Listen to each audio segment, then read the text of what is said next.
နာမည်ဘယ်လိုခေါ်လဲ ကျမနာမည်ကဖြူဖြူပါရှင် ဖြိုးဖြိုးရပြီအလုပ်ရပြီနာမည်နဲ့အလုပ်တန်းရလား ဘာဆိုင်လို့လဲဆရာ ဒါကငါကိစ္စငါတိတ်တယ်မပြောနဲ့ဖြိုးဖြိုးတဲ့လှလိုက်တော့နာမည်လေးကလည်းဟိုတနေ့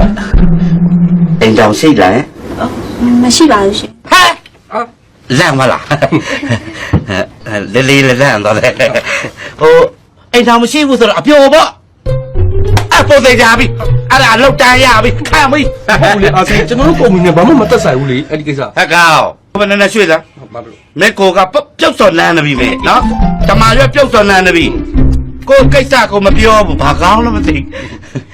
သမီးလန့်မလားမလန့်နဲ့နော်ဟိုဦးကလည်းကိုလုံးသာကြည့်တယ်ထင်လားမဟုတ်ဘူးဆရာ ဘာလို့ မဟုတ်လေကိုအတန်ကကျဲတော့အတန်ကျဲတော့စိတ်ချမ်းလူချမ်းလာသူလန့်တော့မယ်အဲ့တော့အလာဗျူကိစ္စဆက်ပြောမယ်အဲ့တော့ဦးတို့ကုမ္ပဏီကလုပ်ငန်းကြီးလောက်တာကြောက်နဲ့ပတ်သက်တဲ့ပစ္စည်းတွေကိုလုပ်တယ်ကြောက်မြတ်ယတနာပေါ့အဲ့တော့ကြောက်မြတ်ယတနာနဲ့ပတ်သက်ပြီးလုပ်တယ်ဆိုတော့ကသမီးတို့ရွယ်မှာတွက်တဲ့ချက်တာလိမ့်လာရနော်အဲ့တော့တွက်ချက်တာနဲ့ပတ်သက်ပြီးတော့မွေးမယ်နော်နည်းနည်းတော့ခက်တယ်ဒါပေမဲ့မပူနဲ့မကြောက်နဲ့နော်ဦးမေးတဲ့တခြားဖြီး